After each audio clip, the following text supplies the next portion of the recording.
Hey, how's it going? I'm Johnny Christ, and this is Drinks with Johnny. Happy Halloween, everybody. That's right, Halloween is on Saturday, this Saturday. And I know it's going to look a little different this year for you, but hopefully you guys find a way to celebrate it safely, healthily, all those good things. I know it's a big, huge celebration here at my house. I'm still decorated for it. I'm still going to have a good time, regardless, COVID or not. It's all about Halloween for me, so we're going to keep that going. And before I go any further, I got to remind everybody, my buddy, my good friend sent me over some CBD oil from Sweet Drop CBD. As I've been starting off most of my shows with it as of late, I'm going to start off another show. I'm going to do Fruit Blast today and put that right under the tongue. And if you guys head over to sweetdrop.com and use promo code DrinksWithJohnny, that's drinks with JOHNNY, you're going to receive 20% off. So head over to sweetdrop.com. You know what, they spell everything out for you. There's no bullshit. You can find out what CBD oil can do for you right over there. And again, as a reminder, before I go any further, I'm really excited about my special guest, my special Halloween edition guest. This is going to be really cool. I really can't wait to get into it with him. But before, I just want to remind everyone, this is also available as podcasts. If you listen to podcasts anywhere, you could go find this conversation and all the conversations we've had before on the podcast format. You can subscribe there. I know for me, if something else requires your eyes right now, you can just throw on the headphones, listen on your way to work, whatever it is, commute, working out, on the treadmill. Go listen to the podcast if you got other shit to do that requires your eyes. Now again, happy Halloween, everybody. And I have a very special guest, a very special Halloween guest. You guys know him best for his role as lead Cenobite Pinhead in the movie franchise Hellraiser. So let's bring on Doug Bradley. How you doing today, man? Hey, hi, Johnny. I'm very well. Okay. You too, I hope. Yes. Everyone safe and healthy in your camp right now? Everyone is okay, relatively? As far as we're aware, yes. We're hanging in and battling through. Yeah. Everything is insane. I mean, isn't it? It's just crazy. It's been a fucking wild year, to say the least. It's been a year. It's been a year. So before we get into, I'm gonna make a drink with you here in a second. But before we get into that, I just want to start off, like as I just mentioned at the top of the show. It's Halloween this Saturday. This is a Monday right now, and this Saturday is Halloween. I know it's a little different, as I mentioned, for everybody this year. What does Halloween usually look like for you, and what is it going to be this year for you, if anything? To be honest, I don't know, because I think we've been hanging on to know whether trick or treating is even going to be permitted. Yeah. But I mean, usually I sit out on the porch and hand out the candy to the kids is what I do, and sometimes I've dressed up. We've got a nice gorilla costume tucked away, which I keep threatening to use one year. If it's a chilly evening, I might do that. Yeah. But that's basically it. I mean, often Steph's kids are getting a bit, longer in the tooth now. But she used to be out with them, and I'd be holding the fort back here. So when you say dress up, you do the gorilla costume, and I'm going to ask you a little bit more in detail about getting into the Pinhead costume. But have you ever thought about doing that on the porch and just scaring the shit out of everyone that walked by? No. It's a little too much. It's a little too much detail. I've heard a little bit about it, and we could get into that in a minute. But yeah, the makeup is a little bit hard work to be. It's not the kind of thing you can just slip on and slip off, what I mean? Yeah. I can imagine, yeah. Like I said, we'll get into that and all things Hellraiser in a second. But first, I want to walk you through a shot, man. We're gonna dub this one. We're gonna dub this one the Hellraiser,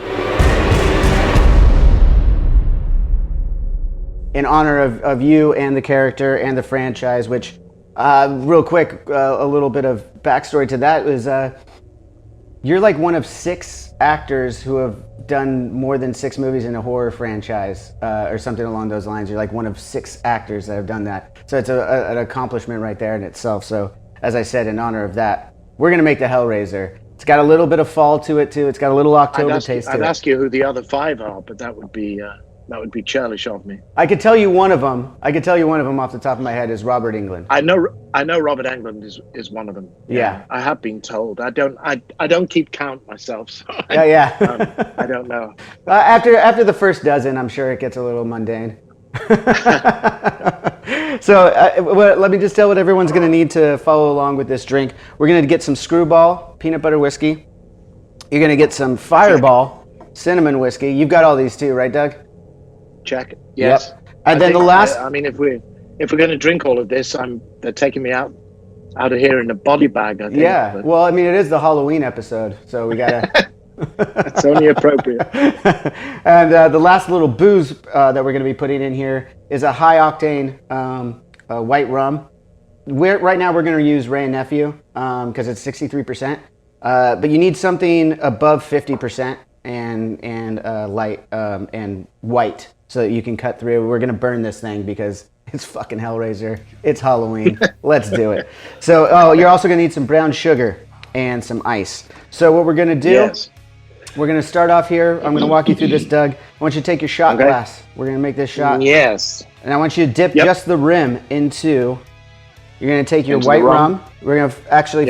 everybody fill up your glass, a tumbler glass, get some white rum in it. And then you're going to just dip in the top of your shot glass so you get the rim nice and wet. Just to touch the rim? Just a touch of the rim. And then you're going to dip it straight into a pile of brown sugar. So we get the brown sugar to stick to the rim just like this, just like so. And you're going to set that aside for now. Like that? Is that? That is perfect. That is perfect. Look at that. Perfect, the man says. Yes, yes. And then we're going to take your shaker, set that aside, grab your shaker. Yeah, yeah. And I don't know if I got you a way to measure, so you're just going to want to do equal parts. I'm going to do about 0.75 ounces of the Screwball whiskey to start. So if you could just if you don't have a measuring thing, just kind of eyeball equal parts of the two whiskeys is what we're going to do in here. Okay. And then how much is that roughly? A little less than a shot. Plugging? A little less than a shot if you can eyeball that. Just a tad less than a shot. Can that be about right? I think so. Yeah. Okay. And then you're going to do the same with the Fireball. Equal that and equal with the Fireball. Yep, that is correct.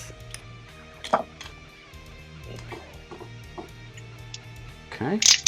And then once you get that going, you're going to add your ice to your shaker. All right, once you got that going. Make any difference how much ice, Johnny? About a handful. Something around the lines. Doesn't matter too much because it's just going to be making a shot. Once you get the ice in there, just going to give yourself some vigorous shaking.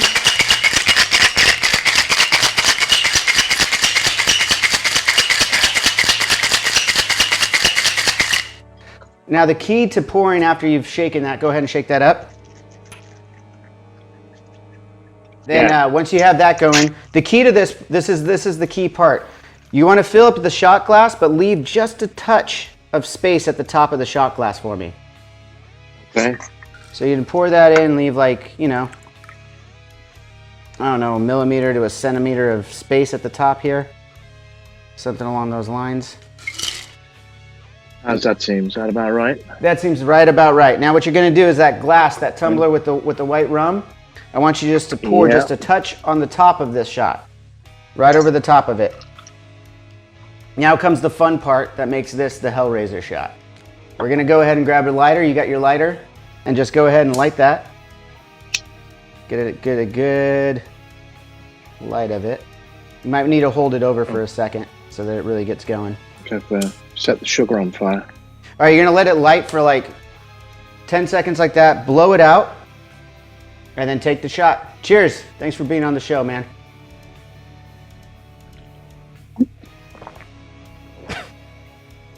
And that is the Hellraiser shot. That's good. Yeah. That's going to that's going to work its way down. You have my attention now. Yes, this is what I was hoping. So what kind of flavors did you get out of it? For me, I was going for a little bit of fall since we're in October with the cinnamon and peanut butter and the brown sugar, but you got to have that high octane for the Hellraiser part.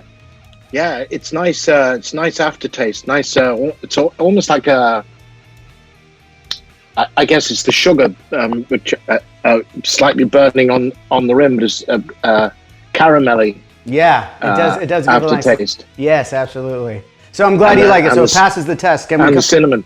Can you will give it its praise? It is dubbed the Hellraiser. That's okay with you? Yeah, you got it. Awesome, man. So I just want to start off.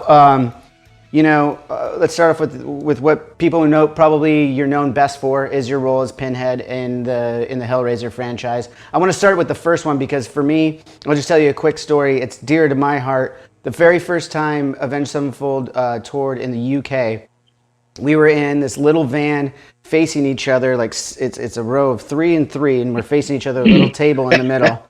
And up in the corner is this little shitty TV. This is back in 2003. And we had a PS2 hooked up to it, PlayStation 2. And there was a slew of DVDs that we could go through, probably a dozen. And we were there for 3 weeks, so obviously we went through them. And one that we kept going back to was Hellraiser. We kept watching. I'd watched it as a kid, but when I was about 13, 14 years old. But then moving forward, in 2003, I'm watching it again, and we're rewatching it. We're watching it several times during that tour. So for me, it will always be near and dear to my heart because first time I ever was in the UK, watching your performance as Pinhead and the whole story. It's just a great movie. It's very dark. It's very awesome. I'm a big fan. It is. Yes. And I am too, strangely. Yeah. I got to imagine so. So let's go back to that one. That one was released in 1987. Let's just paint the picture for the audience here. Do you have any clue what the top songs of 1987 were? The top songs, top songs. I wouldn't know my memory for precise dates. Well, that's the thing. Oh, I mean, I do. What I would say is I do kind of have songs attached to the movies, and that's partly about the songs that were playing while we were putting the makeup on. Yeah. And we shot the first movie at Cricklewood Production Village in northwest London, which was a strangely quaint kind of place. It had a duck pond. Wow. In the middle of it. You out there feeding the ducks? I gotta complete with ducks. I gotta admit, I really hope this image. You want an image of Pinhead? Yes, I want an image of Pinhead feeding the ducks. Of course, that's what I want. I don't think I remember so doing, but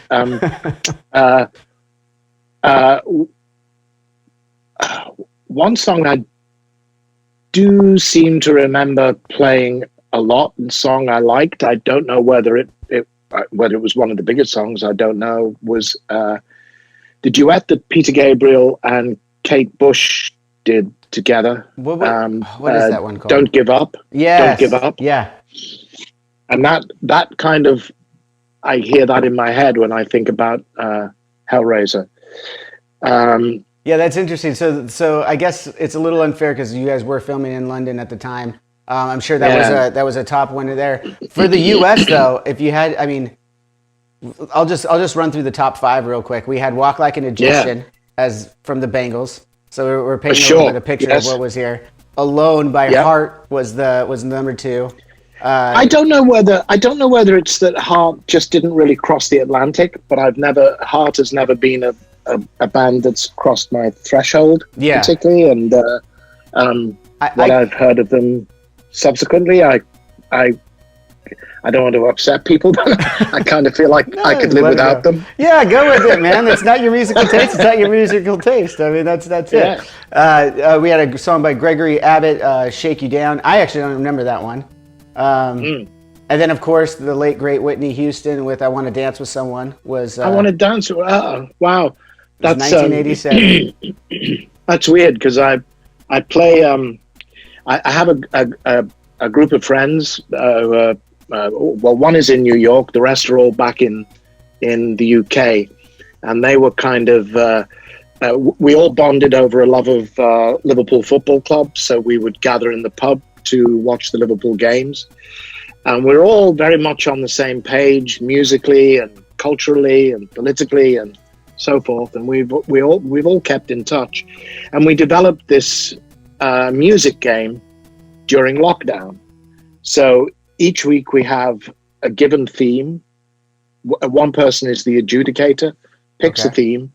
We all have to pretend we're a DJ and pick 30 minutes of music on the given theme. Gotcha. And then the adjudicator, so there's 7 of us, I think. The adjudicator puts all the playlists together, publishes them as one big playlist, and then we all have to guess who compiled which playlist. Oh, that's a fun game. We all gather on Zoom on Sunday and argue about it, and and the winner picks the theme for the following week. And this last week, just gone, we just finished yesterday. We had to pretend we were the DJ at a family wedding. Okay. And we were selecting the tracks for the first 30 minutes of the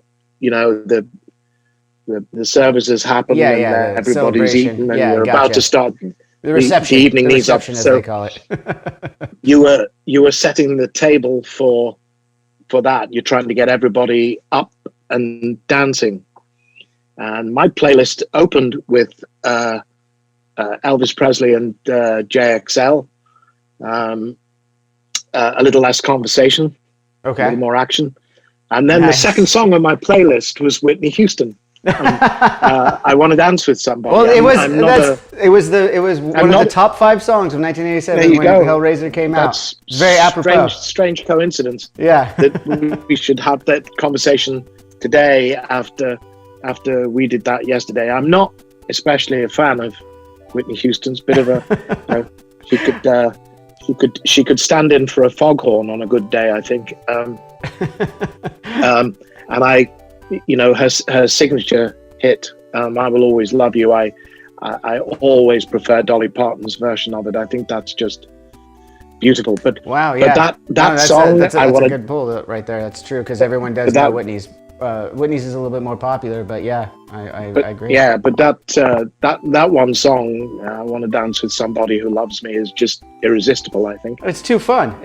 I was on the golf course the other day, and it came up on my Stevie Wonder radio playlist, and I started dancing on the golf course. I'm not gonna lie, I'm not ashamed of it. Wow, I wouldn't have put you down as a golfer. No, I know. I just started a couple years ago. Every fucker plays golf these days. Yeah. Do you ever go out there? I'm with Mark Twain on the subject of golf.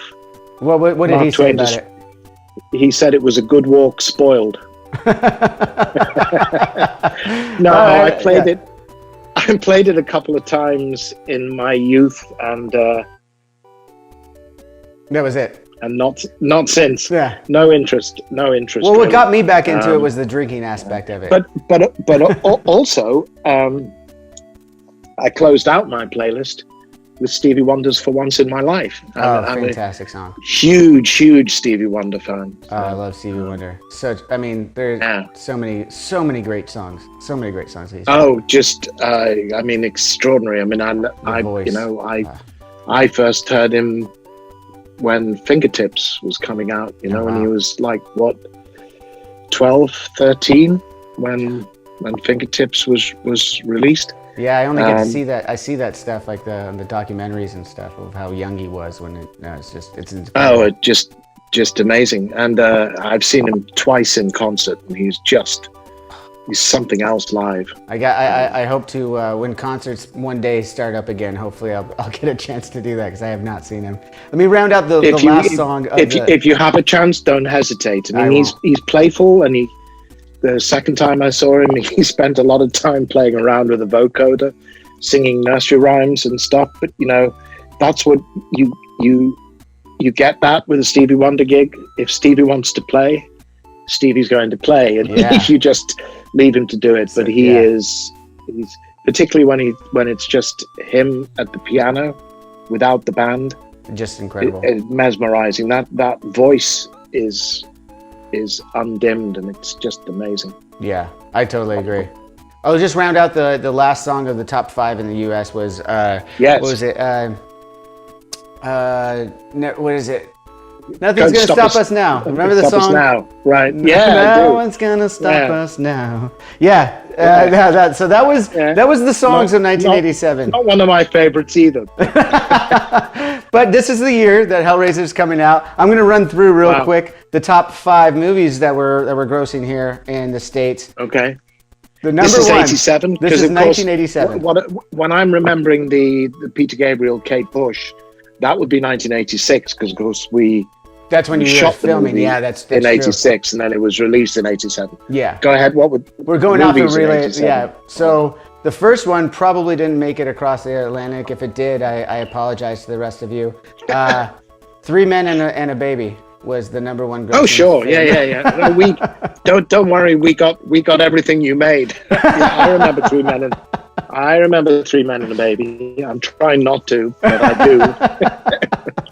There was also, that was followed up by an actual fantastic film, Fatal Attraction, came in at number 2 that year. Beverly Hills Cop 2 with Eddie Murphy came in at number 3. I don't think I saw that. You got to go back and watch it. I loved the first one. You got to go back. I loved the first one. I loved the first movie. The entire trilogy is amazing, in my opinion. I love those movies. Right. Followed up by Good Morning Vietnam with the late great Robin Williams. Yes. Yeah. Very good movie. And then last, it was finished out with Moonstruck. So that was your top 5. Love that. Love Moonstruck. Yeah, I'm sure that one was that one was probably a little bigger over there for you guys, right? It was a huge hit here too. I think, wasn't it? I believe so. And it's one of those movies. It's definitely a subcategory in movies. I think if you're flicking through the channels and you come across it, you can't leave. No, I agree. You have to stay and watch it out. Yeah, I agree. And Moonstruck is one of those. Johnny. So I think we did a good job of painting the picture of when this movie was released and where. And I mean, to me, I think it was.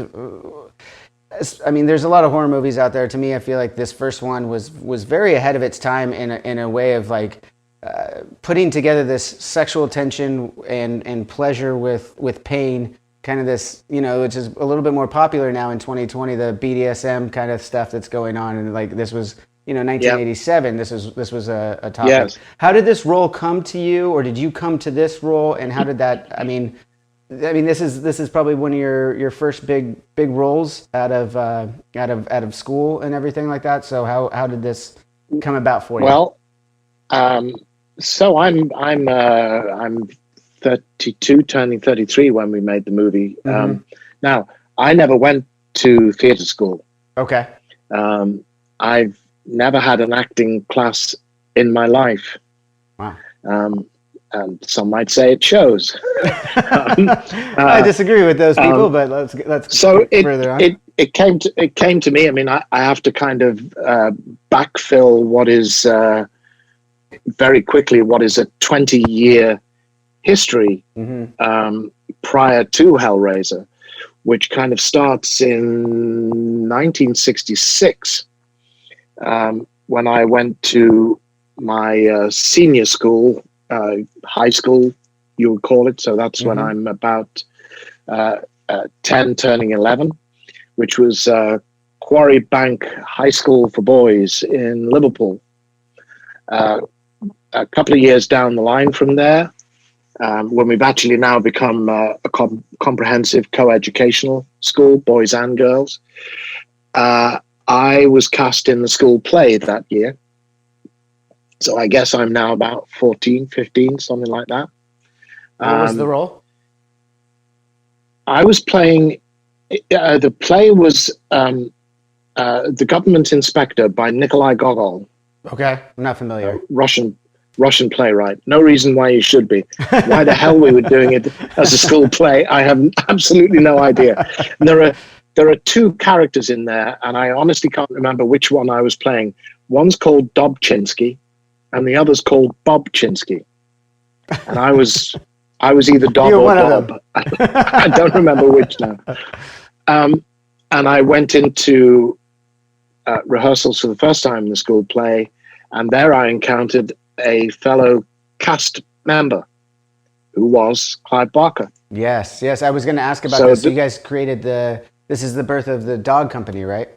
Well, that's 10 years down the line, but that was the beginning of me getting to know Clive. He was already at school writing, directing, starring in, hand drawing the posters for his own plays, which the head teacher was giving him permission to put on in the school. And it was, it was an exciting thing. I mean, they had titles like Voodoo and Inferno, so, which tells you that his imagination hasn't traveled too far down the road in the last half century. I think the head teacher, I have a lot of respect for the head teacher of the school, William Pobjoy, his name was. Okay. And I think he recognized that in Clive he had something. And I don't think Clive was an easy pupil at all. I think what he was interested in, he was passionately interested in, which was basically art and literature. Yeah. What he wasn't interested, he didn't give a flying fuck about. I can empathize with that, actually. And Pobjoy used to basically gave him free rein, so he would get to take over the school hall to produce his plays, and he would give him a week where he did nothing but put those plays on. The same head teacher, by the way, who about a decade earlier had given another Quarry Bank pupil permission to form a skiffle band at school. Another pupil who I suspect Pobjoy thought was a talent, but not an academic talent, and didn't quite know what to do with. Who was that? So he gave him permission to form a skiffle band at the school, and I believe he went on to have a bit of a career in the music industry. His name escapes me. Lennon. Does that mean anything? Yeah. That was wow, I didn't realize John Lennon. That was John Lennon in the I guess in the mid 50s, and Lennon would be about 15 then, something like that. Yeah. And that was the birth of the Quarrymen, and Lennon named the band in honor of his school, basically. Wow, I didn't realize all that. So in the 1950s, he kind of helped to kickstart John's career. Mm-hmm. And then in the 60s, he helps kickstart Clive's career.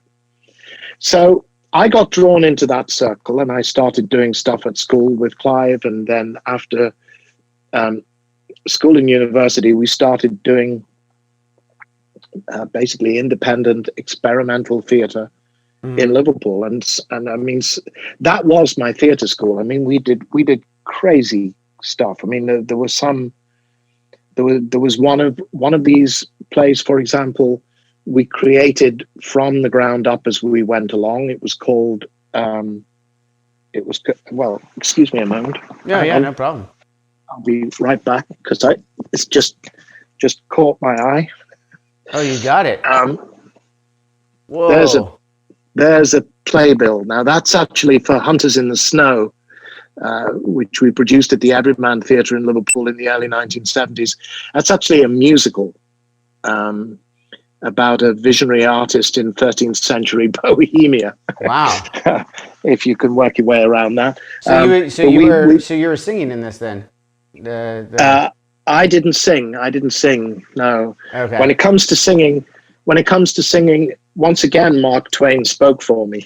And what did he say about singing? He said, "Those people who have heard me sing tell me I don't."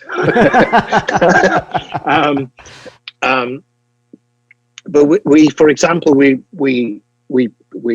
created a place. This would be a year, I think, before we did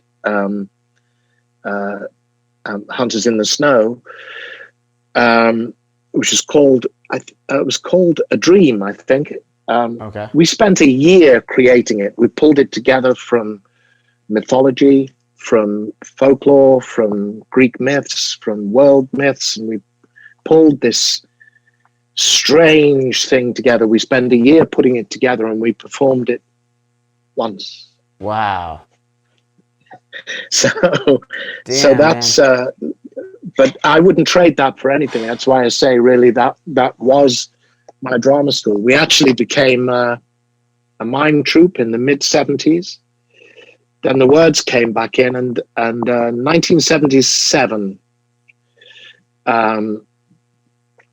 as punk was exploding around our ears, by degrees we moved down from Liverpool to London, and that's where the Dog Company was formed. The Dog Company, which was original plays by Clive, which are published, and some of them have been independently produced over here now, I know. But it's like my favorite of those was The History of the Devil, which is a wonderful play, which I played the devil. Yeah. We did a play called Frankenstein in Love, which I played several parts in, including Dr. Frankenstein. Wow. The Dog Company came to an end around 1982, and then around that time, Clive had started showing me what handwritten manuscripts of short horror stories, and he said to me, "Have a read of these. Tell me what you think. I'm trying to write some short horror movies to see if I can make a bit of money." And those stories were the handwritten manuscripts for the stories that we now know as the Books of Blood. Yes. The first of them. Wow. And also an early version of the Hellbound Heart. Excuse me, your cocktail has killed my vocal cords. That'll happen sometimes. That's why we keep water close, everyone. Then 1985 was the first time in conversation he casually, oh, by the way, mentioned, I'm trying to put together an independent British horror film. Low budget, independent. I think there's a part in there that you'd be right for. And I think I said, oh, okay, cool. And the conversation moved on. And that was the first time that Hellraiser quietly dropped into my life. And pretty much exactly a year on from there, we were at Cricklewood Production Village with the cameras rolling on Hellraiser. So that's how I arrived at the role. I didn't audition. Clive just asked me, and it was kind of, I don't know, he seemed to always assume I was playing the role. Yeah. And I didn't argue with him. Well, did you know what that, I mean, was it described exactly what kind of, costume and design was going to go into this before you agreed? Not precisely. I mean, it's kind of stuff that we had played around with a lot in the theater. We'd done a lot of masking work. Mm-hmm. We were always interested in that kind of stuff and drawn towards that kind of stuff. We were all fans of horror movies, so we were all into that stuff and those transformational roles, and all of that. No, I mean, to be perfectly honest, and this would still be true for me today, if Clive said, here's a part I want you to play, I wouldn't even need to read it. I'd just say, sure, whatever. Yeah. That trust, line? You guys have known each other. Oh, absolutely. Yeah. And you guys have known each other, obviously, since, as you said, the 70s, so it's, it's been, I would not hesitate, and I wouldn't now either. And the character didn't have a name. Clive showed me drawings of what he looked like, and I don't know. I probably just kind of nodded my head and said, okay. Yeah, when did the name, I was curious about that too, because there's a lot of different, I mean, the internet's full of misinformation too, so I mean, but when did Pinhead become dubbed Pinhead? Because Cenobite, in the movie doesn't, never really says his name, anything like that in the first one. It goes through, and then I feel like it was an afterthought that he was given a name to begin with. I mean, he was just the lead Cenobite, right? The Cenobites have no names in the Hellbound Heart. Mm-hmm. and they have no names in Hellraiser. So as far as I'm concerned, the character has no name. Gotcha. Yeah, that makes sense. If I had taken the Daniel Day-Lewis approach on set, we wouldn't have got very far. Wait. Fill me in. What's the Daniel Day-Lewis? He's, a lot of actors, and I found this when I came to work in the States. A lot of actors here don't like to be spoken to by their real name on set. Okay. Is that like fall under the method acting kind of? Kind of, I think, yes, because the idea is you're completely in your character, so you won't be called. They won't say, "Can we have Bob?" Yeah. To set, they'll say, "Can we have King John to set, please?" Now, I was told, I don't know whether it's true, but I was told that when they were shooting Lincoln, Daniel Day-Lewis insisted on being called Mr. President. Mr. President, not Abraham, not Mr. Lincoln, Mr. President. Okay. Yeah, Mr. President all day long on set. Maybe that's what I've been told. Who knows?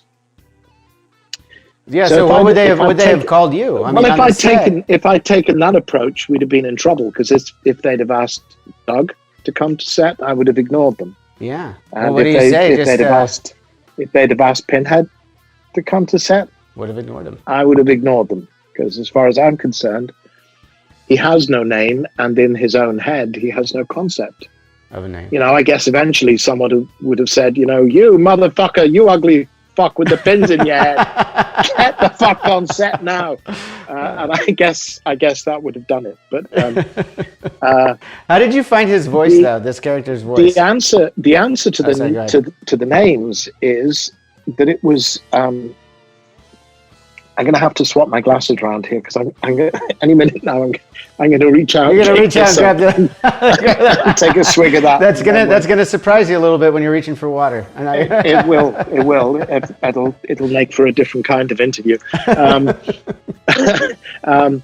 So it was the special effects makeup artists of Bob Keene's image animation crew, Jeff Portas, who designed and made my makeup and applied it in the first two movies.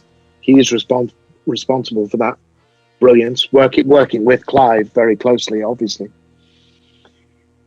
They couldn't keep talking about the lead Cenobite and the chattering Cenobite, so they gave us affectionate nicknames. Okay. And my nickname was Pinhead, and Nick's nickname was Chatterer. Chatter, yeah. And the female Simon's nickname was Butterball. The female Cenobite's nickname was Deep Throat. You can't get away with that in 2020 on a set. I got to tell you, that's not going to happen. Well, I think that's the reason why she continued to be credited as the female Cenobite. Because there are limits, and we have to uphold standards of good taste in a Hellraiser movie at all times. Because they were all used, because during prep, whatever it was, weeks and weeks of prep ahead of the film, they were already talking about Pinhead and Chatterer and Butterball. So inevitably they started talking to other people and other members of the crew about Pinhead and Chatterer and Butterball. So by the time we were making the movie, we were already being called that. Yeah. On set. We were still credited as, lead Cenobite, chattering Cenobite. Totally. But by Hellbound, I think I'm right in saying that we were credited as, by those names. Yeah. Yeah. Well, I think as you pointed out, would definitely the horror nerds out there will know, but certainly by Hellbound and beyond, I was always, it was Pinhead, and that went out to the press, and it went out to the world, and that's universally his name. Yeah. But he's never been called Pinhead in the movies. No, of course not. I think that pissed him off a little bit. one character once. I want to say it was Joey in Hellraiser 3, Hell on Earth, I think. Hell on Earth, yeah. Terry Farrell's character called him a Pinhead. Come on, you Pinhead, something like that, with a small p. Yeah, that makes sense. That's just a level of abuse. That's fine, but no, in my head, still, he does not have a name. Yeah, that makes sense. I mean, yeah, that's why. So, how do you find a voice for the nameless? I mean, you got this character. And one of my favorite lines that you have from the very first line is, very first movie rather, is "We'll tear your soul apart." And obviously, you did it in such a you delivered it in such a great way, for lack of a better term. Yes. Right. But how did you find that voice though? Because I'm talking to you right now, and it's not like you walk around sounding like that. So like, where was the inspiration for the Hellraiser Pinhead voice? It was slightly planned and slightly spontaneous. Okay. As I was preparing for the role, it's just reading the screenplay, which with a movie like Hellraiser and a character like Pinhead is even more important than normal. It's always important, obviously. Yes. But you can't ask yourself any of the normal questions that you would ask yourself as an actor approaching playing a role. If you're playing a regular kind of character, well, who is he? Is he married? Does he have kids? Is he divorced? You with kids? Are the kids with him? Yeah. What's his profession? What car does he drive? Does he play golf? Does he like Whitney Houston? Are you describing me as a character right now? all of those questions, yeah. are the things that you kind of run through your head trying to get a hold of. Now, none of that applies when you're approaching playing Pinhead. Yeah. None of that applies. And as far as I knew, there was nowhere where I could go and watch Cenobites at work, and I mean, if you take enough drugs, you might be able to find a place that assimilates it. Maybe. I might not get back intact enough to be able to play the part. But, it's between between what's on the page, yeah, and your imagination. That's it. Yeah. I can't explain it to you any further than that. I can't explain it to myself any further than that. I don't really know. And I know that when I was reading it at home, I was playing around with voices. But I know that when I was preparing to the first line I delivered, I mean, you said earlier on, maybe Pinhead was my first big role. Mm-hmm. Well, it wasn't really a big role, and it was my first role in the movies. Hellraiser was my first movie. It was, okay. So it was a pretty steep learning curve for me on day one, because I'm learning to deal with a film set. Cameras, the cameras aspect. And you used to the live aspect, obviously, right? Yeah. Director, first assistant director, second assistant director. What does that mean? What does that mean? Wait a minute, let's have a brush on that because I don't know. Do I listen to you? Oh wait, you're the third assistant director. How many fucking assistant directors does Clive need here? So you're getting used to all that chain of command, and I'm just was not used to the way that takes work. Mm-hmm. I get it now. That first day I didn't. I was nervous as fuck. Plus I'm I'm not an arrogant performer. I'm insecure enough as a performer that I was terrified of getting it wrong.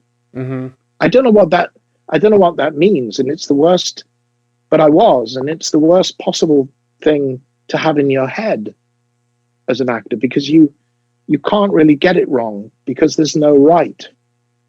If that makes sense. It does, actually. Yeah, I mean, in my profession as well, you do. I was going to say, in music, it's probably the same. If you're chasing perfection all the time, early on, you always fail. Oh man, yeah, of course. You go play an hour-long set and you hit one wrong note, and that's all you can think about afterward. Early on, right? It's changed over the years. I've been doing it for 20 years now, but it was also in addition to trying to assimilate everything that was going on around me. I'm dealing with having makeup all over my head. I'm dealing with the fact that I've just spent those early days, it would be close to 5 or 6 hours sitting in the makeup chair. I'm kind of spaced out after that. I'm not really sure who I am anymore. I've got the costumes made by Jane Wildgoose for the first 2 films, who had previously made costumes for the dog company. Mm-hmm. Clive wanted her to do the Cenobites costumes. Brilliant costumes, just wonderful. Absolutely. Iconic, man. Every single one of them. Not easy to wear. The ones in the first 2 movies, quite constricting. And then I'm wearing a skirt. And then I'm wearing these black contact lenses, which were not made to my prescription. I'm short-sighted, nearsighted. So I've got these. So I said it was like, being short-sighted and taking your contact lenses out, and then putting on a pair of very bad, very cheap sunglasses, closing all the curtains, and trying to find your way around the room without tripping over the furniture. Fuck, man. That sounds very difficult. And the Cenobite scenes were never exactly very brightly lit. So everything was very dark and everything was very out of focus. And the first line I delivered was not the first line in the movie, obviously, because you always shoot out of sequence. It was, "We want the man who did this." Mm-hmm. And I had to start on a mark and walk and then raise my hand to indicate what I'm pointing at and say, "We want the man who did this." So they tell me I've got a mark on the floor, and I'm looking at the floor, and if there's a mark down there, I'm fucked if I can see it. So you're walking towards it. You're looking for the mark. You have to take a couple steps forward and point to where you're. I can't see a mark on the floor. So they had to, they put a sandbag down for my heel to rest against. I'm used to that now. I understand it. Yeah. It's just a kick mark. It's fine. But at the time, I felt like I was being treated like the retard at the back of the class. Uh-oh, we've got a slow one here. Yeah. Let's make sure we put it here. No, that's funny, man. So then I had to walk forward and hit my second mark. Same problem. I can't see the mark, and you can't be walking forward as an actor and then look down. doing this to find your mark on the floor. Yeah. So I get a second kick mark. And then when we tried to rehearse moving from, first mark to second mark, of course I tripped over the skirt, got caught under my feet. So they rolled up the hem of the skirt and they got clothes pegs. And they pegged the skirt up all the way around. Now, any sense of magnificence and imperial evil I may have been feeling when I came out on the set. It's going right out the window. Oh, it's gone. Now I'm an idiot wearing a skirt with clothes pegs to stop me tripping over it, with 2 marks that I can't see, and then they said, "Your eye line will be just this side of the camera." Oh, you can't see that camera. There's no way. There's a black hole over there. If there's a camera in there somewhere, I'll take your word for it, but I can't see it. And all this time I'm thinking about the line as well. And actually, when we were about to rehearse it, somebody behind the camera, and I would gladly have run over and punched him in the face, I never knew who owned the voice. It certainly wasn't Clive. I know that because I would have recognized You it. recognize and his he voice. wouldn't have said it. Somebody said rather too loudly, "Does he know his line?" And them's fighting words. That was like the fucking killer for me. It was, okay, I've struggled with the mark. It's not my fault. I've struggled with the skirt. That's not my fault. You put a blindfold and a skirt on me. What do you expect? I have one line to deliver this day. Yeah. We want the man who did this. And you're going to ask now. Oh, so he can't walk. He can't walk. Can he talk? Does he know his line? So it wasn't the best of starts for me, and all the time I've got running in my head. I don't know what they're going to do. I mean, I'd never had this conversation, and I hadn't asked. I knew that the money, although we were shooting in the UK, and 95% of the talent that put the movie on the screen was British. I knew that 100% of the money that put the movie on the screen was American, and that makes a difference. And I'm thinking, is that just because of the horror scene, or what was it that? Why did you know for sure that was going to be the American thing? Forgive my ignorance on why. Because the movie was produced by New World out of Los Angeles. Gotcha. So that I knew that the movie was being financed out of America. Okay. Now, to my mind, although as I say, the vast majority of the talent that put the movie on the screen was British, to my mind, that means the Americans own the movie. It's their movie. Yeah. It's an American movie. And I didn't know what they were planning to do. I didn't know whether they were going to get a voiceover artist to dub it. I didn't know whether they wanted it American, which I would have taken a stab at. I didn't know whether they were planning to get an American to voice it afterwards. Yeah, I'd never had that conversation with anybody, so I had that additional security running in my head, and somewhere in my head I just thought, fuck it, go with that voice. Just do that you've been hearing in your head when you were reading the screenplay. So, and that's what it was. That's incredible. I toddled up to my mark and I said, we want the man who did this. Perfect. Oh, I'm so glad you went into the voice. I was going to ask, but I didn't want to be that guy that had to ask it off the top. Well, then of course they played with it electronically. I went to Delane Lee Studios in Soho and I re-recorded all of my lines. Guys, I mean, I always say, look, I'm good, but I'm not that good.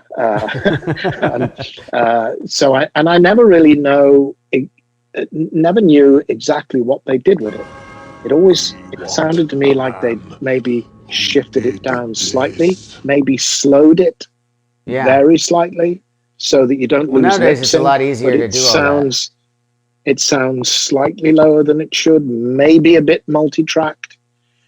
But I never knew exactly what they did. And here's the fun thing, nor did they. They don't know what they did. Nope, because after we shot Hellbound, the second movie, I got the call to say they want you to go back to Delane Lee Studios and ADR all your lines again for Hellbound. Yeah, I said sure. So I take myself off to Soho and I went into the studio, and it was pretty much the same guys who'd worked on Hellraiser, and they said, "Oh, hi Doug, good afternoon. How you doing? Yeah, well, we're doing this again. You know what? We wish we'd made notes of what they were supposed to do to make it sound like it again." I love that. We have no idea what we did to make you sound the way you did. That's fantastic. So it's funny nowadays they could just save all that stuff. It's all done in Pro Tools or Logic. Absolutely, and everything. It's so much easier. No, now. I mean, and then if we come forward to Hellraiser 3, which was the first movie shot over here, filmed on location in North Carolina, and then reshoots were done in LA. And then I went into a studio in Los Angeles to ADR all my lines, and I go in and I'm getting ready to do the stuff. They said to me, "Okay, so Doug, what is it we need to do to make you sound like Pinhead?" They asked you. They asked me. I love that. I don't fucking know. Yeah, I don't know. All Just put a I do is fucking flap microphone in front of my face. I'm just going to read the line. All I do is flap my lips. The rest is up to you. I have no idea unless you can contact the guys in London and hope they kept production notes this time as to what exactly they did. It's up to you. So, and then I know certainly on Hellraiser 6. Post-production was done in Vancouver, in Canada, I think. May have been in LA, but I think the whatever effects it was that they put on the voice, I think it was reinvented for every film. Oh yeah, I'm sure it was. I mean, at the base of it, at the precipice of it, it is still your voice, and then, I mean, you just gave a little example of it. So I mean, sure, it's still there, and it's still me, and and that's it's important. That matters too, because when you're playing that kind of role where you're in such an enveloping costume and you've lost your face, your voice is the last thing that you can say that makes it my performance. But so first movie, and I think I'm on screen.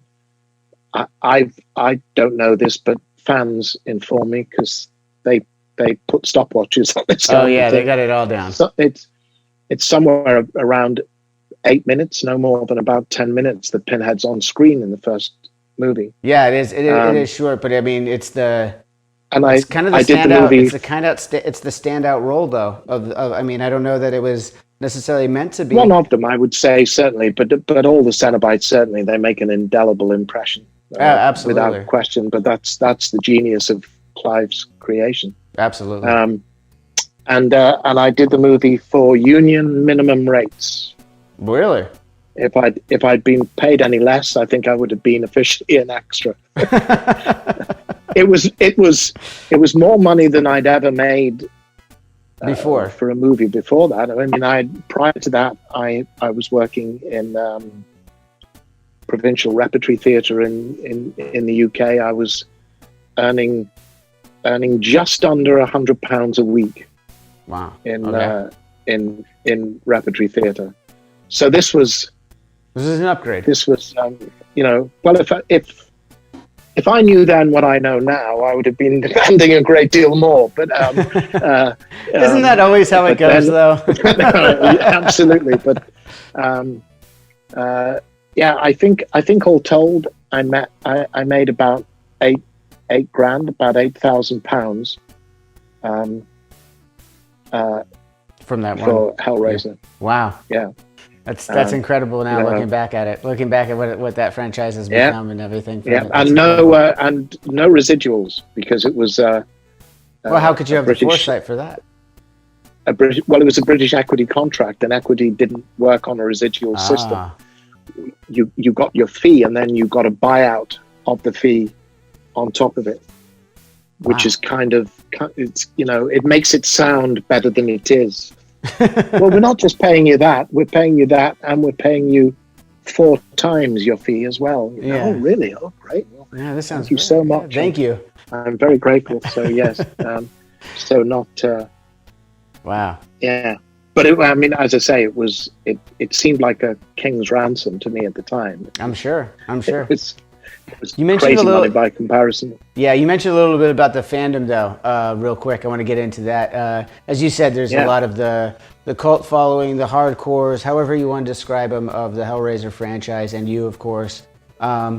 You often frequent these Comic-Cons or cons of any kind, or horror cons, whatever it is. What are those? I've never been to one before. So I wanted to ask you firsthand, on someone who's on the other side of the table at these places, what's it like for you, and what have been some of your fond memories of these fan interactions you're able to have? And I guess the last part of this question is, when do you see cons coming back? I mean, like we're under a pandemic. So. Yeah, it's an extraordinary thing. I mean, I did my first right after Hellbound was released, and we were actually in the middle of filming Nightbreed back at Pinewood Studios, working with Clive again. Nightbreed was released in 1990, right? I got a phone call from, that would make sense. 1989, we were shooting it. And I got a call from Tony Timpone, who was the editor of Fangoria magazine then. And he inviting me to the Fangoria Weekend of Horrors in Los Angeles in April 1989. That was my first convention. So what was that like? I mean, that was your introduction to the conventions. So like, what was that? I had absolutely no idea what to expect. Yeah. No clue what to expect. To me, a convention sounded like a rather highbrow thing. And I imagined, sort of alumni of horror gathered on the stage giving learned speeches or something. I had no idea, no clue. I didn't really have a concept that fandom, as we understand it now, existed. Yeah. I mean, it obviously it did, and I was a fan of horror movies as a teenager before I knew I was ever going to be an actor. But there's certainly, I don't think there were conventions then. Tony Randall, who directed Hellbound, called me the morning after I'd arrived in LA, which was the first day of the convention. He said, this is your first day in LA. I'm taking you out to breakfast in Beverly Hills. And I said, okay. Sounds good. We did. We came back to the hotel, and I was aware that this line was gathering outside the hotel and round the side of the hotel. And I thought, wow. So we approached the entrance to the hotel, and I could see as we were approaching, there were people in line doing this, pointing in our direction. I assumed they recognized Tony because he's a Hollywood director, and we're in LA, so they know who he is. So we went into the lobby of the hotel, and I said to Tony, I'm just going to go up to my room for 10 minutes. I'll meet you back down here. Then let's go and find out what's happening with this thing. He said, okay. So I started to walk towards the elevator. I told Tony I'd meet him back there in 10 minutes. It took me the best part of half an hour to get into the elevator because I was suddenly surrounded. Mr. Bradley, Mr. Broad, would you say, can I shake your hand? Wow. Can I take your photograph? Disposable cameras in those days. Going back to Lennon, that was your first Beatles experience then, right? That was your first that was the first time that I had any awareness of the extent to which this character was catching fire. Yes. Out there. It's I mean, I say I have this strange life where from time to time I get in the car or I get on a plane and I go to a hotel somewhere in America. Yes. And I sit down behind a table and all these people in black cotton appear out of nowhere and throw money at me. And we do this for 3 days and then I go home. And that's the convention. That's the convention for you.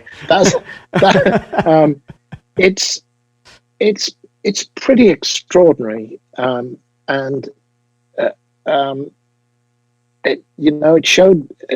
only seems to show signs of getting bigger and bigger and bigger, and it seems to me that, speaking for me personally, the movie is more popular now than it's ever been, and the fan base is the most knowledgeable, devoted, loyal fan base that anybody anybody could hope to have. And I'm extraordinarily lucky to have it. Yeah. They are just wonderful. One such fan, I got to ask about one such fan, because when we announced that you were going to be on the show, we had this guy on Instagram. I believe his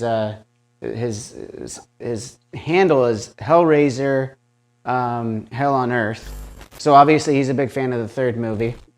And he had a question. He had a question about it though. He wanted to know how did you prepare and go deeper with the role with like Elliot Spencer and Pinhead specifically. I guess is what he's asking. Like it seems to be in the third one you start to break out a little bit bigger as the main character. So what was your approach to and when you heard the news that was going to be going on, like what was that like? Yes, well. Pinhead, I could kind of say okay, but only up to a point, because this was going to be different. Mm-hmm. Because we'd established at the end of Hellbound that he's no longer in the box, and that was very much the main beat for the character in Hellraiser 3. That he's no longer in the box; he's out, he's free, and he's not going to be so rule bound. And therefore, for me, he's not going to be so contained. So I wanted to bring elements of that into play without ever losing touch with the first principles of the character that I felt I'd established with Clive. Yes, makes sense. In the first movie, it was also 3 years since I'd last played the character.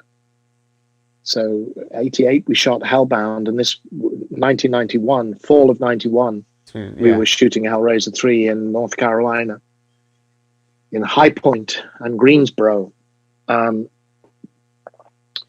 So I was a bit anxious. Can I remember how to do this? Yeah. Can I do this again? How do I do this? And every time I asked myself,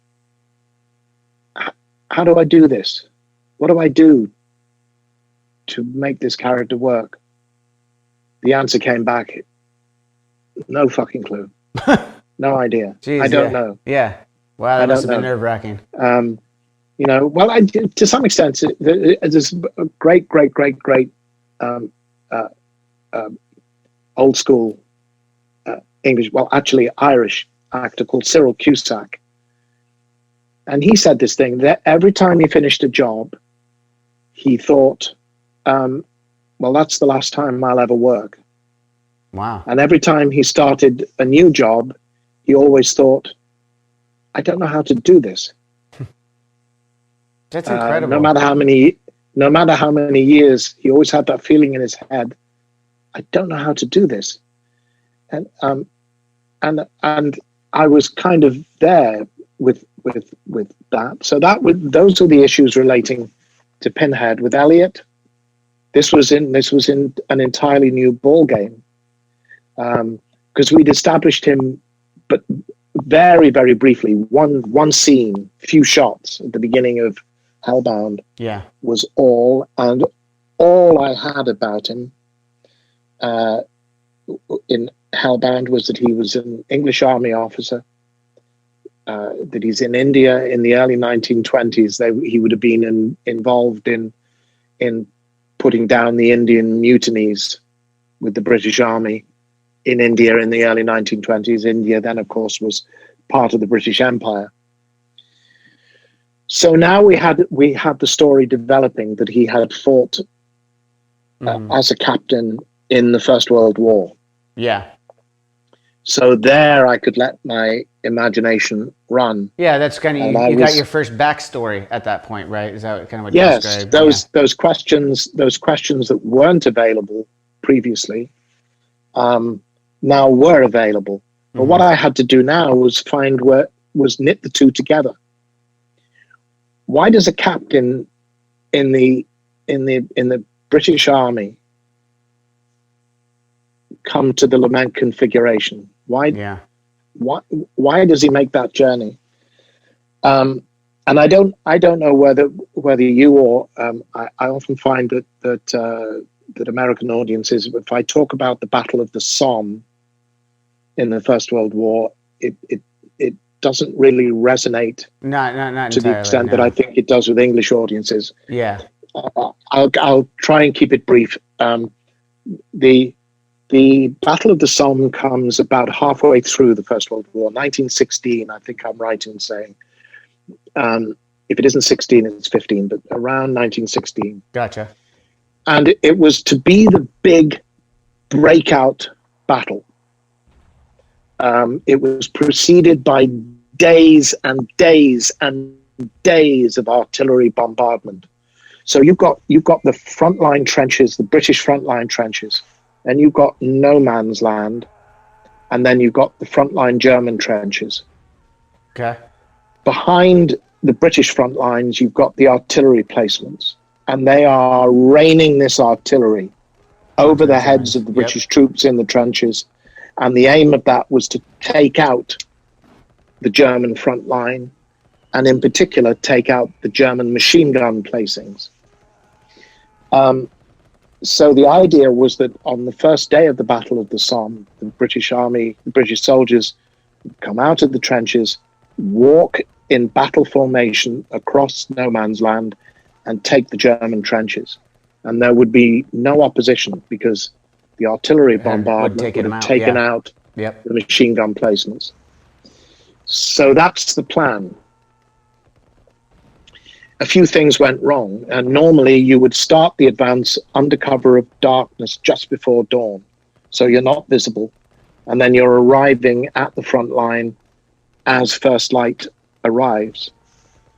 The bombardment stops because obviously that artillery curtain has to stop before the soldiers start making their way across no man's land, or you're going to take them all out. But it should be timed very closely. But the artillery bombardment stopped, and nothing happened. They waited and they waited and they waited, and the word was very late in coming to go over the top. So by the time they did, it's now broad daylight. Mm-hmm. The other problem is that most of the artillery bombardment had missed. It had overshot their target. Yeah, the trench. Gotcha. And the Germans had very sophisticated trenches. They could go underground. So when the bombardment started, they went underground, and the machine gun placements went right over taken there. Out. Yeah. So you come out of the trenches. There's barbed wire then across in front of the trenches with gaps. Yeah. So they have to go through the gaps in the trenches in single file, and then form up in battle formation to walk across no man's land. Shit. The German gunners are behind their machine guns, and they're looking at British soldiers coming out in one by one, single file. And they're just taking them out. Pop. Wow. Pop. And then they're forming in line, and you've got swivel machine guns. Oh yeah, they just lined themselves up. They got knocked down like dominoes. It's the worst day in the history of the British Army. 60,000 killed and injured in the first 24 hours of a battle that went on for months. Jeez. And at the end of it all, about half a mile of land had been gained at the price of millions of lives. And the battalions making up the British Army were very local. They were very localized battalions. They came from very tight neighborhoods, villages, and small towns. Yeah. Everybody knew each other. A lot of people were related, brothers, cousins, but everybody knew each other.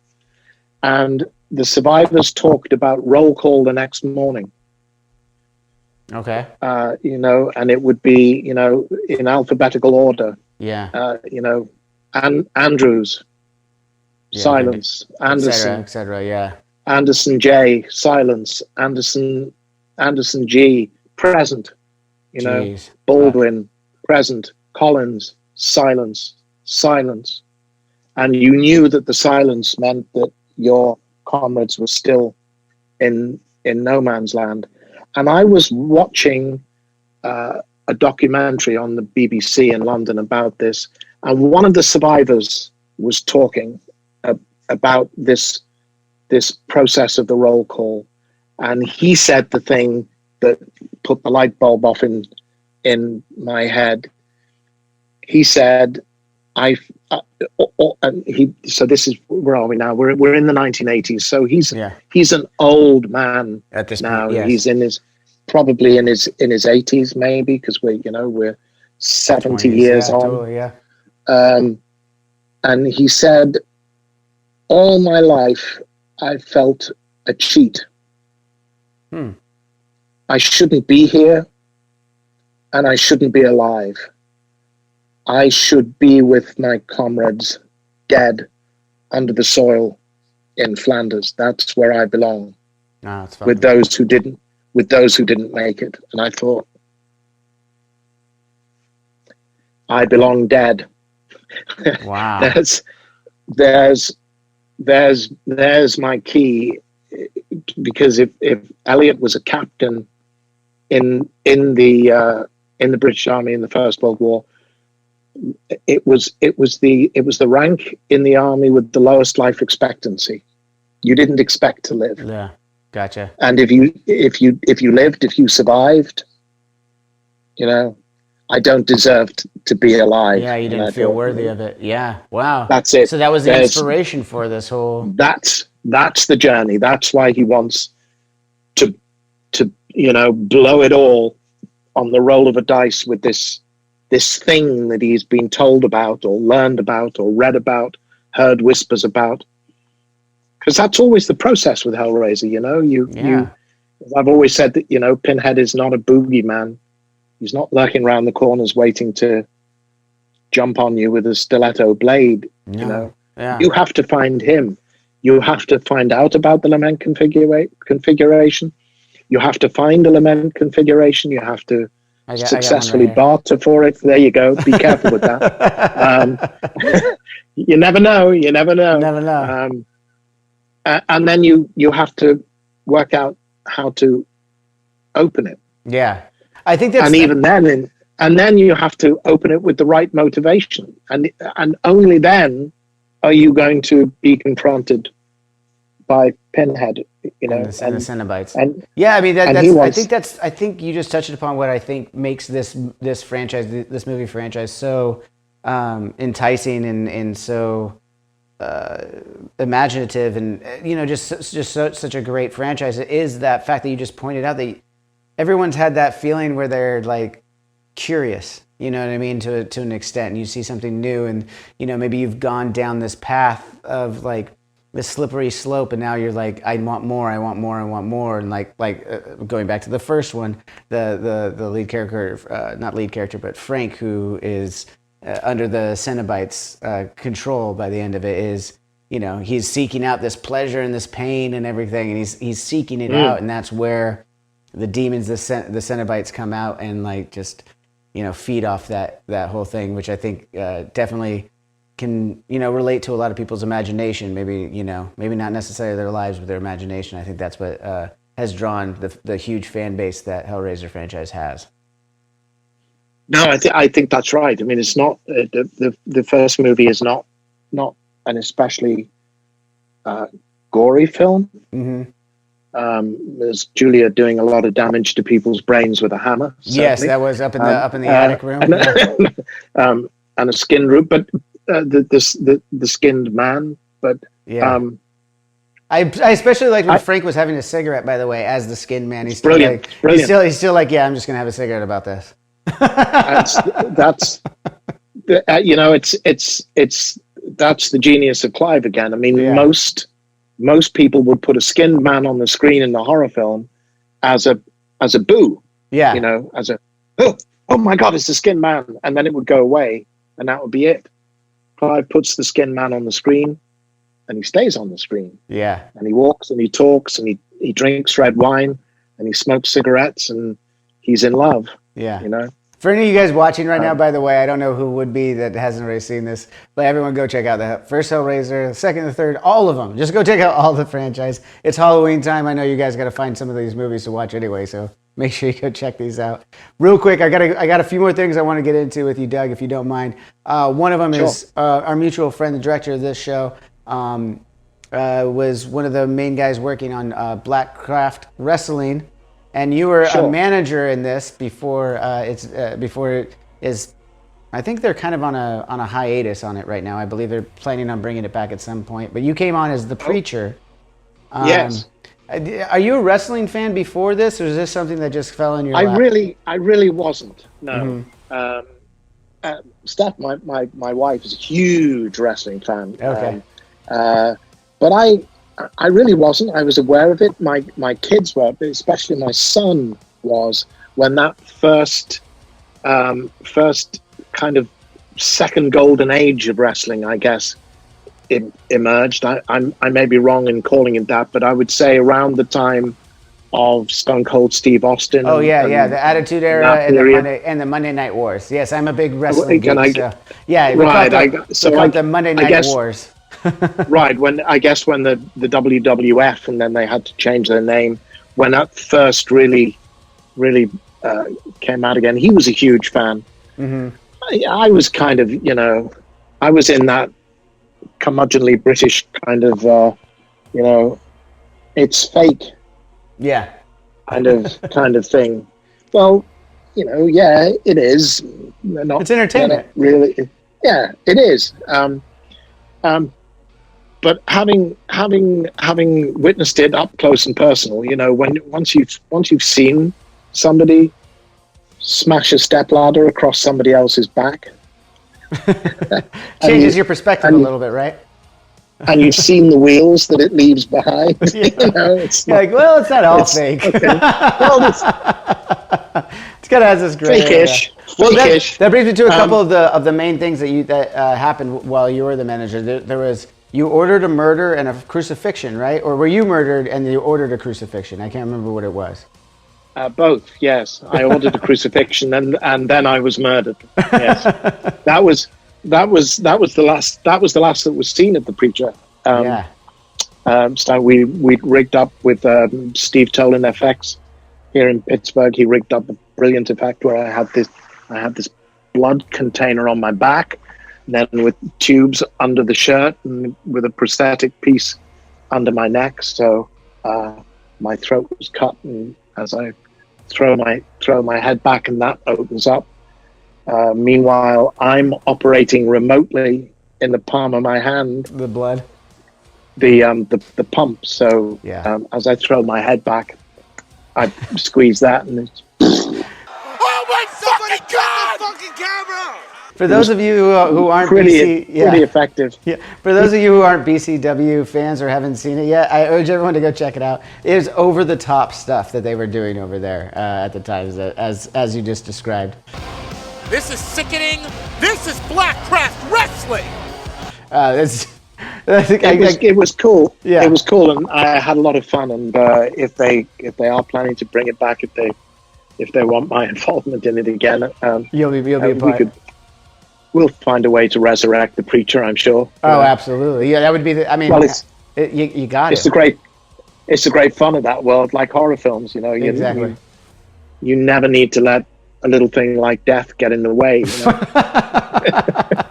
Absolutely. The last couple of things I got to talk to you about real quick is just what you've been doing lately. The last 4 months, you have a YouTube channel, I believe. I don't know if it was prior to that, but you've been doing a lot of readings of old poetry and books, and typically in the horror genre. What was this inspiration for? Were you just sitting around twiddling your thumb under the pandemic, and we're like, hey, let's go read some books to some people? Or like, what was the precipice of this whole idea? It was kind of that, yes. Obviously, this year has been so strange, and conventions have completely gone away this year. I did one in February, and nothing since then. I mean, you had asked me earlier And I didn't really get round to answering the question about when I thought conventions would be coming back. Wow, I would not want to. I would not want to stick my neck out on that. No, totally. Because when at the beginning of the year, when I stopped and looked at it, I thought, Jesus, if a committee sat down to come up with an event that would be the one thing you wouldn't want to be doing right now, you'd have come up with a horror convention. Yeah. No, totally. Yeah. And concerts, exactly. Well, exactly. When anyone thinks it's going to be a good idea to shoehorn tens of thousands of people into a hotel for a weekend to breathe and sweat all over each other, that's going to be a minute. I stopped and thought, how many. And I had just done a convention in Charlotte in February at this point, and I'm thinking, fuck, how many hands do I shake in the course of a weekend? There's not enough hand sanitizer. How many people come and sit next to me to do pictures at my table? Yeah. And and photo ops, transaction of money, and the fans are standing hugger mugger next to each other in line, waiting to get to tables, making their way through the vendor halls, in the bars, in the restaurants.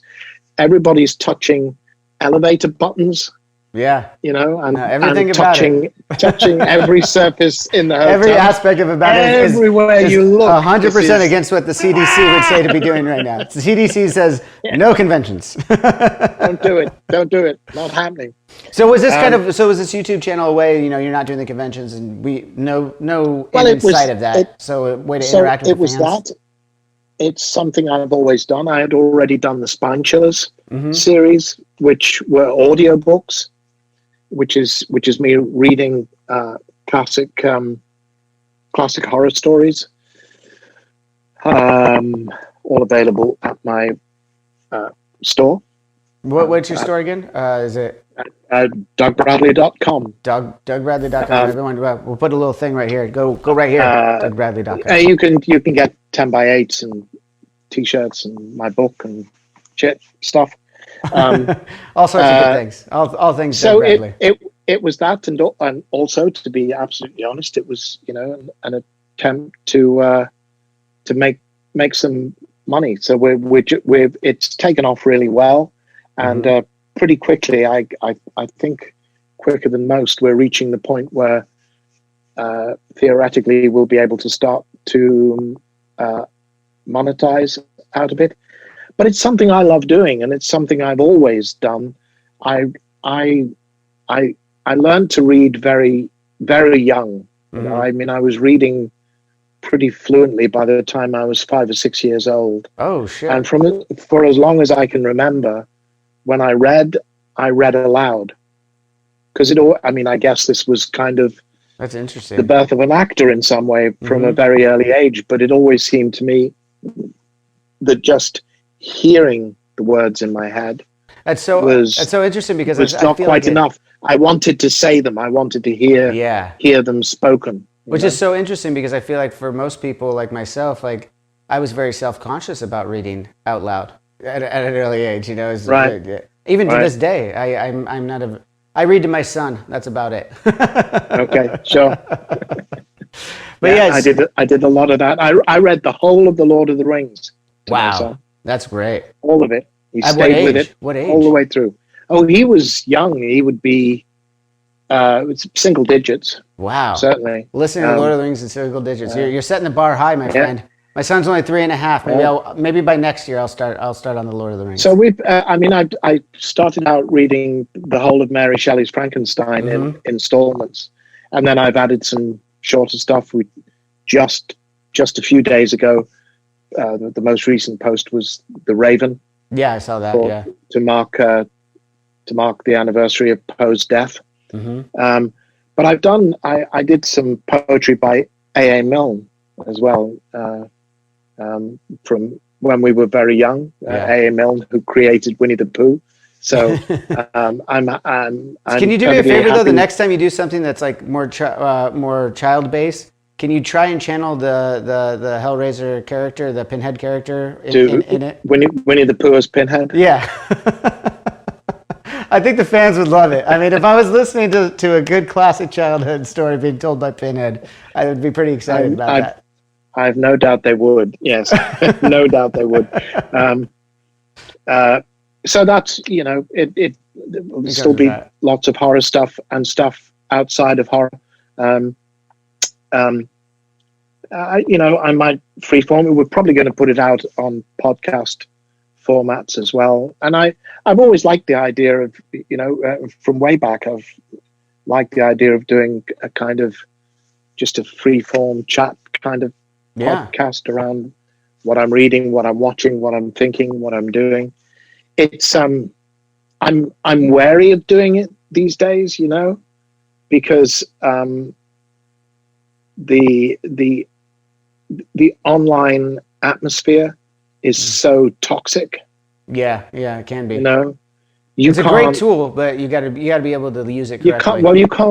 You can't say anything, without getting blowback on it. Yeah. And you can say anything you want, but you're gonna get blowback. You can say, especially when you come here on this show, you can say whatever the fuck you want. Sure, absolutely. But I am a political animal, and I'd be happy to wade into political discussion. But that is, if the internet in general is toxic, the political atmosphere at the moment is beyond toxic. Yes, absolutely. Terrible. Yeah, it's fucking totally divisive and polarizing, and to a degree that I haven't seen. I think you should be able to observe and make comments on what is going on in the political arena without, having people threatening all kinds of terrible grievances to you and your loved ones. Yeah, that's the whole so point. I'm reluctant to go near it, to be honest. Yeah, I gotcha. Well, let's go back to a couple of the other things, though, real briefly.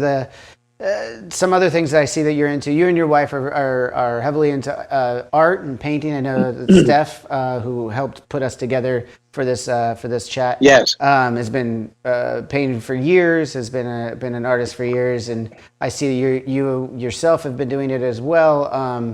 Is that just something? I don't. Where'd you get that idea from? I saw on your Instagram. Are you painting on something? Or were you on your Instagram? You're painting. Steph went down to, we have a local hobby shop literally just around the corner, and she walks down there sometimes to pick up art supplies, and she brought back the Last Supper. Da Vinci's the Last Supper, painting by numbers. Okay. And you were just you're just observing. That's what I was doing. Okay. That's the limit. That's the limit of my artistic talent. Yeah. So Steph's got all the artistic talent because Oh, absolutely, she does. Yes. I'm strictly at painting by numbers. Mm-hmm. I love it. And then lastly, the other thing outside of acting and artistry in your family and everything like that. You were author of the book. What was this book called? Sacred Monsters. The look behind the mask. Yeah.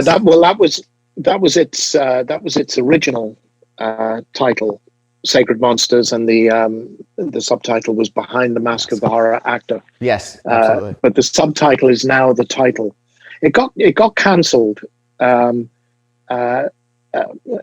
Books in the UK published it originally, and they cancelled it, which I was delighted about. You were delighted about, okay. Explain. And then they changed their US distributors. So their distributors in the US, it's now Penguin Random House. And they apparently went through their lists of titles, current and deceased, and they picked up mine and said, resurrected it. Why the hell have you cancelled this? We want to revive it. So it got a second lease of life, and it's still going strong. So it's Why not did you say really that you weren't? Why did you say you were pleased with the UK not? Oh, sorry. Steph tells me off for this all the time. It's British irony. Okay. And I'm usually onto that one, but that one went over my head a little bit. I have to admit. Americans, yeah. I mean, I don't like to be pejorative of Americans because I love them dearly, but do have a problem with irony. And I noticed the thing you have to do in America, if you make an ironic comment, you have to follow it by saying, "Just kidding." Yeah, that's not the case in the UK. Isn't it implied? It's implied. That defeats the fucking point. If you're being ironic, you don't tell people you're kidding, because if you tell people you're kidding, you're not being ironic. Yeah, no. I mean, it makes perfect sense. That's what happens. That's what happens when we have our bastardization of the English language, right? I mean, that's what happens when it jumps the pond. She tells me off for this a lot of conventions because I give dryly ironic answers to fans sometimes, and I get a kick under the table. She says, "They don't know you're joking." Well, if it makes you feel any better, we do that. As an American to American, I've done that before too, where I try to make a joke and it goes over there. Just kidding. Yeah. Just kidding. Just kidding. You just got to learn that one. All right, last thing I'm going to ask you about. Oh, sorry. Go ahead. So when I said I was delighted by that, what I meant was I was fucking furious. Gotcha. Okay? So everyone, go check out Behind the Mask of the Horror Actor, as it's titled now. And lastly, do you have any upcoming projects? What's upcoming? I mean, I saw somewhere about this the Fourth Reich. Is that a project that's being worked on? Oh God, that's so weird that you should mention that, because I was doing a thing, an online, helping to host an online trivia quiz with Tom Savini last night for the George Romero Foundation Halloween event, and the Fourth Reich came up. That's a weird thing. Yeah. I mean, it's years ago now. Whoa, way more than 10 years ago. Oh, jeez. I got approached about this movie, The Fourth Reich, which was to be a zombie Nazi movie. I'm okay with that. All about that, and I think every actor should make a zombie Nazi film at some point in their career. Absolutely, there comes back a little bit of that British irony. And I got the script, and they wanted me to play. I mean, it was a really, really brief part, but they wanted me to play an SS officer. Which is fine, and it was a pretty cool idea. So it was the D-Day invasion, and as the Allies are making their way across France, and the German army is retreating, as German soldiers are dying, they're coming back to life as zombies. So now the Allies are fighting a real German army and a constantly increasing zombie army. Cool idea. The script I thought was weird. There was an awful lot of detailed discussion about the guns, and detailed discussion about military maneuvers and the history of the D-Day invasion. I thought, what are you making, a zombie Nazi horror film, or are you remaking Saving Private Ryan here? Because with the best will in the world, as horror fans, if we're watching a zombie Nazi movie, we don't really give a shit what gun you're using. No, it really doesn't matter. Does it make a loud? Yeah. Does it make a loud noise? Does it explode someone's head? All the real things I need to know. Otherwise, it's the zombies we're interested in. Yeah. So I said no to it, and I assumed that would be the last of it, but it wasn't, because it was on IMDb and it stayed on IMDb. Yeah. And I kept getting asked questions about it at Q&As. I signed. What's one more question, Doug? Just one more question from your boy Johnny. Exactly, but I had to keep saying, I'm not doing this movie. This movie isn't happening. I signed the poster for it, and I told the guy, "You realize this movie hasn't been made. He said, yes, it has. There's the poster. I said, yeah, no, but it's not happening. It never happened. But he wouldn't, in the end, you have to say, okay, fine, whatever. Yeah. That's fantastic. And, then, again, this is quite a long time ago now. My agent contacted me and said, the Fourth Reich people have been on the phone. They want you in, it was somewhere like Lithuania or Kazakhstan or somewhere like that. This was at the beginning of the year. They want you in wherever that was, Istan, for 3 months in May. Mm-hmm. And this is their offer. And I said, oh, I thought I'd said no to this. Didn't you say no? And they said, we did, but presumably they weren't listening. That's an interesting way to go about things. No, we won't take no for an answer. You're going to be in this movie. He's doing the movie, okay? Yeah. They have ways of making him do the movie. And the offer was decent.